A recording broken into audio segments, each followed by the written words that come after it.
ছাত্রদলের জিএস প্রার্থী আমাদের সকলের প্রিয় হামিম সর্বমিত্রের ভিডিও শেয়ার দিয়ে বলছে এটা ডাকসুর কাজ না, উচ্ছেদই ডাকসুর কাজ। হামিম, পুনর্বাসনের কাজ সরকারের, কিন্তু রাষ্ট্রের বাইরের এই মাদকের ছায়া রাষ্ট্রকে আমরা চুরমার করে দেব। শুধু ডাকসুতে না, পাড়ায় মহল্লায় মাদক উচ্ছেদ কমিটি গঠন করতে হবে। মাদকের আস্তানা ভেঙে চুরমার করে দিতে হবে। যারা এর প্রতিবাদ করবে, সুশীলতা দেখাইতে, তাদের শাটার হাড্ডি ভেঙে দিবেন। যদি মনে করেন মুরব্বী সুশীল, তাহলে আপাতত লিস্টি করে রাখেন। আমি দেশে ফিরলে নিজের হাতে হোগার বাটাম খুলে নেব। আমাদের আর অপেক্ষা করার সময় নাই। আমাদের নিরাপত্তা এখনই ভাঙতে হবে। মাদকের আস্তানা শুধু একাধিক অপরাধীর ঠিকানা না, এটা আমাদের সন্তানদের স্বপ্ন, আমাদের লোকালয়ের মর্যাদা, আমাদের দেশের ভবিষ্যৎ কেড়ে নিতেছে।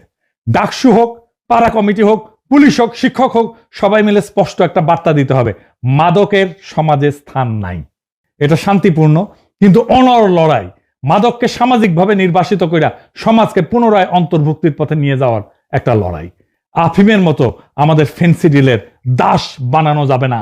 মাদকের বিরুদ্ধে আমাদের লড়াই চলবে, সর্বমিত্রদের লড়াই চলবে, তাদেরকে যারাই থামাই দিতে আসবে তাদের বিরুদ্ধে আমাদের লড়াই চলবে। ইনকিলাব জিন্দাবাদ।